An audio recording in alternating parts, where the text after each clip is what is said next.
नमस्कार दोस्तों, जय जोहार। मैं कौशल तिवारी और दिहनिया संध्या में आपका स्वागत है। क्या आपने सुना है कि कोई किसान कहे कि उन्हें मुफ्त में 5 एकड़ सरकारी जमीन नहीं चाहिए, लेकिन यही सब हुआ है। आप सुनकर चौंक जाएंगे कि सिस्टम किस तरीके से खेल खेलती है, किस तरीके से रसूखदारों के जूते पर अपनी नाक रगड़ती है और इस पूरे खेल किस तरीके से सत्ता से जुड़े लोगों का खेल होता है। मामला धमधा क्षेत्र के घोटवानी गांव का है, जहां के एक किसान लतमार निषाद की मौत के बाद जब उनके परिवार वाले अपनी 5.5 एकड़ जमीन के सीमांकन के लिए तहसीलदार के पास आवेदन लगाते हैं, तो उस आवेदन के नाम पर सीमांकन होता है। किसान कहते रह जाता है कि यह जमीन जिसकी सीमांकन की जा रही है उसकी नहीं है, उसकी जमीन कहीं और है। खसरा नंबर 795, 796 और 801 के इस पूरे मामले में जो घटना सामने आई है वह सुनकर आप भी चौंक जाएंगे। दरअसल इस जमीन पर एक पूर्व मंत्री के सबसे खास आदमी का कब्जा है और वह इतना प्रभावशाली है कि पटवारी से लेकर आरआई सब उसकी नाक रगड़ते हैं। ऐसे में जब किसान ने अपनी जमीन के लिए सीमांकन का आवेदन किया, तभी सारा कुछ खेल रचा जा चुका था कि किस तरीके से किसान को सरकारी जमीन दे दी जाए। आप सुनकर हैरान हो जाएंगे कि अब तक तो ये सुना गया था कि सरकारी जमीन पर कब्जे होते हैं। सरकारी जमीन को किस तरीके से आरआई, पटवारी और तहसीलदार से मिली भगत करके अपने नाम चढ़ा दिया जाता है, लेकिन यहां ठीक उल्टा, नाम तो चढ़ाया गया लेकिन उस गरीब किसान के कहने पर नहीं, बल्कि उस रसूखदार पूर्व मंत्री के कब्जे को बचाने के लिए, कब्जा बचाने के लिए किए गए इस खेल को लेकर जो चर्चा है वह हैरान कर देने वाला है और सरकार की चुप्पी भी कम हैरानी की बात नहीं है। किसान को सरकारी जमीन का मालिक कैसे बनाया जाता है, यह अजब गजब मामला है, लेकिन ईमानदार परिवार ने साफ कह दिया कि यह सरकारी जमीन है, उसे नहीं चाहिए। यह चारागाह की जमीन थी। गांव वाले भी खड़े हो गए कि जब उन्हें पता चला कि इस सरकारी जमीन यानी चारागाह की जमीन को किसी के नाम चढ़ा रहे हैं। सत्ता का रसूख किस हद तक अधिकारियों पर हावी है, यह इसका सीधा जीता जागता उदाहरण है। तो क्या पटवारियों की कलम रसूखदारों के आगे कांपने लगती है? ये बड़ा सवाल अब उस क्षेत्र में चर्चा का विषय बना हुआ है। निषाद परिवार ने कहा कि वह जमीन कैसे ले सकते हैं, वह जमीन सरकारी है, गांव वालों की गाय वहां चरती है, वह गांव वालों के लिए सुरक्षित है। आरआई व्यास नारायण कहते हैं कि पता नहीं किसने इस सरकारी जमीन को 2018 में उस किसान के नाम चढ़ा दिया था। लेकिन सबसे बड़ा सवाल तो यह है कि जब आरआई को मालूम था कि यह जमीन संदिग्ध है, तो फिर निषाद परिवार के लिए कैसे सीमांकन कर दिया। तहसीलदार मीना साहू के सामने जब गांव वाले पहुंचे, निषाद परिवार पहुंचकर शिकायत की, तो उन्होंने आनंद फानन में इस मामले को संदिग्ध बताते हुए जांच के आदेश दिए और एक नई टीम बना दी।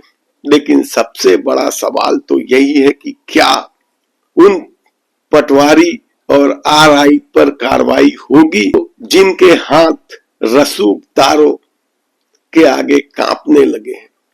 ये बड़ा सवाल है और गंभीर सवाल है। और छत्तीसगढ़ में जिस तरह से हाल के दिनों में यह खेल चल रहा है, सूरजपुर क्षेत्र का भी इसी तरीके का हमने मामला बताया था। तो बस्तर क्षेत्र का भी तो मामला बताया था कि किस तरीके से नक्सली प्रभावित लोगों ने जब गांव छोड़ा तो उनकी जमीन रायपुर के एक बड़े व्यापारी ने अपने नाम करवा ली थी। कितने ही उदाहरण हैं। दरसीमा क्षेत्र का भी हमने आपको बताया था कि किस तरीके से सरकारी जमीन पर भारतीय जनता पार्टी के एक बड़े नेता कोई सिन्हा जी हैं, वे कब्जा करके बैठे। तो बृजमोहन अग्रवाल जैसे लोगों पर भी तो जलकी कांड का साया गहराया था। तो उनके और परिजनों पर समता कॉलोनी में सड़क की जमीन को लेकर भी विवाद गहराया था। कितने ही मामले हैं। किस तरीके से छत्तीसगढ़ में जमीन का खेल चल रहा है। और यदि आप इस पूरे खेल के अंतिम निष्कर्ष पर पहुंचे तो पाएंगे कि ये तमाम कब्जा करने वाले रसूखदार किसी न किसी नेता के करीबी हैं या उनके परिवार से जुड़े हुए हैं। तब ऐसे में धमधा के घोटवानी में जो कुछ हुआ है वह चौंकाने वाला है। और सरकार के जो राजस्व मंत्री हैं टंकराम वर्मा, वे तो पहले ही विवादों में हैं। वसूलीबाजी को लेकर तहसीलदार संघ के तत्कालीन अध्यक्ष ने उन पर किस तरीके से आरोप लगाया था ट्रांसफर पोस्टिंग में वसूली का, वह किसी से छिपा नहीं। ऐसे में देखना है कि इस की तहसीलदार मोना साहू ने जिस नई टीम की घोषणा की है उस टीम का क्या परिणाम सामने आता है और उस परिणाम के बाद दोषी पटवारी और आरआई पर किस तरह की कार्रवाई होती है। इधर राहुल गांधी ने राम मंदिर जाने का निर्णय लिया, घोषणा की, तो उधर भारतीय जनता पार्टी ने तंज कसना शुरू कर दिया कि अब राम की याद आई है राहुल गांधी को। तो दूसरी तरफ शंकराचार्य स्वामी श्री अविमुक्तेश्वरानंद जी महाराज ने राहुल गांधी के मंदिर जाने के निर्णय पर तीखा प्रहार करते हुए कहा है कि वे हिंदू धर्म से बहिष्कृत है। मनुस्मृति वाले मामले में राहुल गांधी के बयान के बाद उन्हें हिंदू धर्म से बहिष्कृत करने की घोषणा की गई थी। इसी पर बात करते हुए अविमुक्तेश्वरानंद जी ने भारतीय जनता पार्टी और मंदिर ट्रस्ट समिति के लोगों से कहा है कि राहुल गांधी को मंदिर में बिल्कुल भी प्रवेश नहीं करने दिया जाए। उनको हमने हिंदू धर्म से बहिष्कृत कर रखा। राहुल गांधी को, वो जब हिंदू अब नहीं रहे तो फिर उनको क्यों हिंदू धर्म स्थान में प्रवेश देना चाहिए। भारतीय जनता पार्टी से और राम जन्मभूमि के तीर्थ क्षेत्र ट्रस्ट के ट्रस्टियों से हम अनुरोध करना चाहेंगे कि अगर राहुल गांधी आए भी तो उनको मंदिर में कृपया ना घुसने दें, क्योंकि हमने उनको हिंदू धर्म से बहिष्कृत घोषित किया हुआ है।